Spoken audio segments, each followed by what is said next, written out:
The Institute of Internal Auditors presents All Things Internal Audit. Hey, Audit Pros, we have a special episode for our listeners this week. Joining me is Christine Janesco, our senior editor for Internal Auditor magazine and author of the article, Fortune Favors the Wise, which just came out in our August issue. So for this podcast, we're going to hear snippets of those interviews that didn't quite make it into the article. Thank you so much for having me on the podcast, Katie. This is really fun. There is always so much good material and stories that don't make it into the article because you just can't include everything. So I'd like to share some of these excellent nuggets of insight with our readers so that they can learn from them as well. And I think for this first recording, we hear from Don Cinco, who is a retired chief integrity officer for the Cleveland Clinic. Yes, Don was extremely knowledgeable about governance and had a great point to make about how at least working toward good governance can keep organizations from getting into trouble with regulators, even if they are facing legitimate issues. All right, let's take a listen. We had 13 years that we got Ethisphere's World's Most Ethical Companies Award. We got them for 13 years. And part of it is because, like, for instance, in my years there, and this is unusual in healthcare, but we had no federal fines or penalties, compliance fines or penalties or issues. And I think part of it is, and it's not because we didn't have any problems. We had lots of issues. I mean, we're a big, large, organization. Mm-hmm. But what happens is they see that you're doing, one of the things, audit, and I talk with audit and compliance because to me, their missions are almost identical. They want to see, are you trying to find problems? Well, first of all, are you structured properly? Do you have a good structure? They loved our structure. They loved the fact that, law firms were telling them, boy, the clinic structure is ideal, the way they have compliance reporting to board, audit reporting to board. So your structure is good. Then are you trying to find problems? Law departments will tell you, don't look for problems because once you find them, now we got to deal with them. Our job in audit and compliance is to find problems. If we have them, to find them. Because I always use the medical analogy is if you have cancer, don't you want to find it as a stage 1 cancer instead of a stage 4 cancer? Right. So the longer something goes on, so you want to be looking for it. So 1, you have to be structured properly. 2, you need to be looking for stuff. And then 3, they look at, well, what do you do once you find it? You try to cover it up. Do you try to make it somebody else's problem? And so what happens is, we have lots of issues, but when the government comes in to evaluate it, they go like, well, you're structured better than most. You're actively, the reason you know about this problem is because you found it. Then you did all the right stuff. You made appropriate actions, whatever. So then you don't get fined and penalized.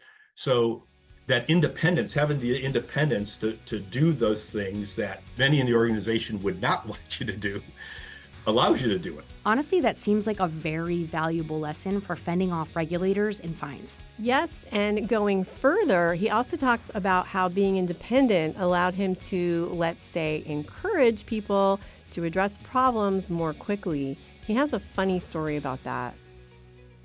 So for internal audit, we always we would find stuff, we'd write a report.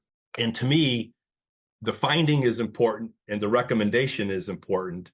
But the most important thing is they fix the thing you find. Because one of the problems that we have in internal audit is there's pressure to have metrics. The one metric is, how fast you get reports out from when you do an audit, how fast you get reports out. And I always said, I think that's a terrible metric because I could get reports out really fast. The most valuable thing that we do in audit above the finding and the recommendation is, did it get fixed? So if I'm getting stuff, I find stuff and here's my recommendation and I'm sending the stuff out and all this, boy, look at all this stuff. We're so productive. If nobody's addressing the problems. Right. Doesn't matter. People have said they issue all these reports, they get thrown in a desk drawer. So how valuable. We're doing a good job. Yeah. Yeah. So, oh boy, look at audit's so good. Look how fast they're. I'm going like, what was important is everything that we did from a recommendation standpoint, what we reported to the board was, did management address it? Once a year, we presented to the board all items, all recommendations that we had that have not been addressed. And it was not a very long list because nobody wanted to be on that list. No department wanted to be on a list telling the board you didn't do what you said you were going to do. So I was able to do that because I reported to the board, and because no one wanted to be on that list, stuff got done. Yeah, that's definitely some great motivation to get people to keep the to-do list short. I wonder what other hidden gems you'd like to share. Well, I also talked to Carolyn Chalmers, who is the CEO of the Good Governance Academy in Johannesburg, South Africa, and she is chair of the South African Bureau of Standards Technical Committee for the Governance of Organizations as well. She actually teaches board members about good governance. She talked about why internal audit and the CAE are so crucial in reporting governance problems and in protecting governance. I've found myself in audit committees far more than I found myself on boards. I love that audit committee role. Mm-hmm. And the chief audit executive and the internal audit teams, it's a most underrated function. Some of it is to do with poor leadership by the chief audit executive. Mm-hmm. If the CAE is not of the right frame of mind or frame of reference or mindset, they could be subservient. Mm-hmm. But actually, the chief audit executive is the board's best weapon, is the board's best tool, because the board doesn't have any insight into the organization. The executive members, the executive directors do, but the non-executive directors don't. And in a good governance setup, you have more non-executives than you have executives. So on balance, you don't have a good understanding of the deep insights into the organization. And rightly so, you need to get this level of independence. Now, you can trust management. And so many governance failures are on overtrust of chief executive officers that are very charismatic. And you've overtrusted the chief executive. But what you haven't relied on is your right-hand person actually is your assurance provider. And it's not your chief risk officer. Your chief risk officer is a clear assurance provider in unpacking, so what are the risks? And yes, we need controls for that. But really the rubber hits the road in, are those controls actually working to reduce the risk to the level of acceptable risk? And that's the right-hand person. Management says they're doing this. We understand the risks and there are controls. Are the controls actually working? Because if management is charismatic and runs away, we do have controls around charismatic. You know, we've got limits of authority and various other things, and we do have committees of oversight committees. But if those controls aren't working, that's the chief audit executive needs to be the first one to call it. Yeah, that certainly shows how important internal audit is when it comes to governance. I think the article also talks about how to measure governance maturity, and that comes from your interview with Chalmers, right? Yes, that's correct. Carolyn goes into detail about the governance maturity model, which internal auditors can use to assess how mature the organization is in various aspects of governance. It's really fascinating, so let's hear more about that. I was the sole editor of the governance maturity model, which is ISO 37004. ISO 37004 says when you're assessing governance, it's all very well to go in and, give a number to it in a point in time and say, oh, you're well governed or you're underperforming or you're whatever. But that doesn't, given that, governing bodies only meet 4 times a year, and things change very slowly. If you think about steering an oil tanker, it's very slow to shift. So a number and a point in time doesn't tell you a lot. We are busy developing indicators, so that would be a point in time. So it's not like they're not useful. But really, we started from a premise of levels of maturity to say we are here, and this is where we're wanting to go to. And what is appropriate for the organization is what we're trying to aim towards. So although the scale goes from 0 to 5, so essentially a 6-point scale, we don't expect a maturity model. It doesn't mean that everything needs to be a level 5, because a level 5, when it comes to certain things, might not be appropriate for your company. So it's up to the governing body to decide what levels are appropriate. And it gives it a starting point. But it also gives stakeholders an ability to assess the relative between organizations, the relative maturity of different organizations. And it gives the tool to the governing body to actually assess where they are today and where they're needing to go to. If we can measure, we can improve. So we've already heard some excellent insights into how internal audit and good governance go hand in hand. But you also spoke with an internal audit leader about finding that right governance balance. I think his name was Lawrence. Yes, that was Lawrence Learning. He's a senior director of corporate internal audit at Adidas in Herzogenaurach, Germany. I hope I said that correctly. In the interview, he explained how important it is to find that sweet spot when it comes to governance, and it should be based on the needs of the organization. So let's hear what he has to say. I think governance, it's a good thing until it becomes too much. Take policies, for example. You can have a 3-page policy, you can have a 50-page policy, and those still are elements of governance, or certain controls or activities due to manage risk. And reporting, for example, you can be overwhelmed by 1,000 pages of reporting, and that's, whilst the nature is good, but that is going to, at some point, slow down the organization, slow down your business activities. And in fact, there is what we often say, assurance fatigue. And I would equally apply that to governance fatigue. Too much of it is never a good thing, or too much of anything is never a good thing. So at some point, we have to find the right balance. And that's why I think in some situations, governance may be perceived as an impediment when there's too much of it.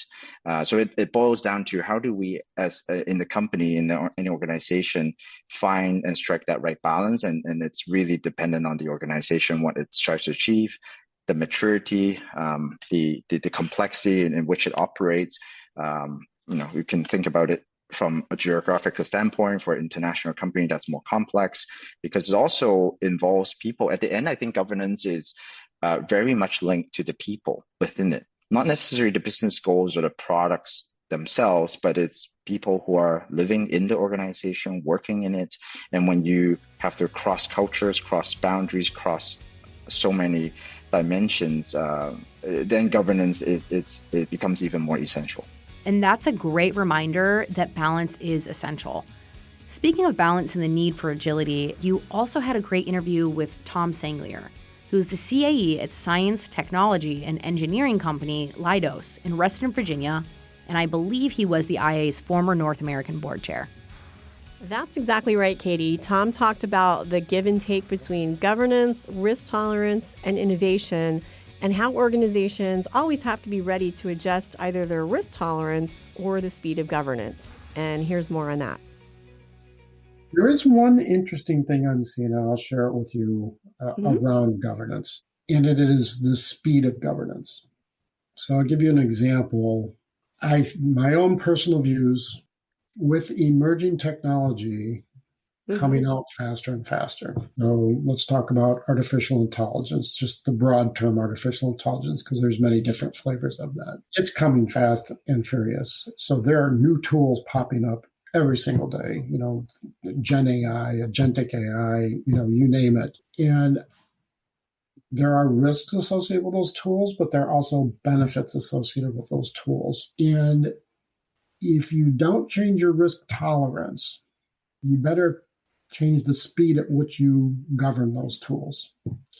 Because if people do not get to adopt tools that they know will make their jobs better, easier, more effective, they're going to go around. They're going to bypass governance, right? And now the risks are, you've just exceeded your risk tolerance in all likelihood, right? So you got two options. You either raise your risk tolerance or you speed up the governance process, which means decisions need to be made faster, right? And risks need to be surfaced quicker and addressed, and discussions about risk acceptance need to happen faster. This is because it's not just one, there's going to be multiple. And if you're not addressing that, you're going to have shadow AI. And that's a bad thing, right? If you don't want people to put sensitive information into ChatGPT, then you better give them a tool that they can put sensitive information into. because otherwise they're going to put it into ChatGPT, right? Right. So I think just the speed of business nowadays, I mean, just look at the first 100 days of Trump and the speed with which things have been happening. Yeah. Look at the volatility, AI, the speed with which those tools are coming out every single day. It's just a faster, more volatile world, and governance is going to need to change to deal with that. One of the guys I talked to, I don't know if I'm putting it the right way, but he said governance can be, if it's too much, like it can be kind of like what you're saying. If it's too tight or too restricting, it can restrict people from innovation. It will inhibit, in this world, it will inhibit the ability to achieve objectives. You will fall behind your competition. But at the same time, you can't, it's Goldilocks, right? Yeah. Too much is governance is going to slow the business down and make it perhaps negatively impact competitiveness.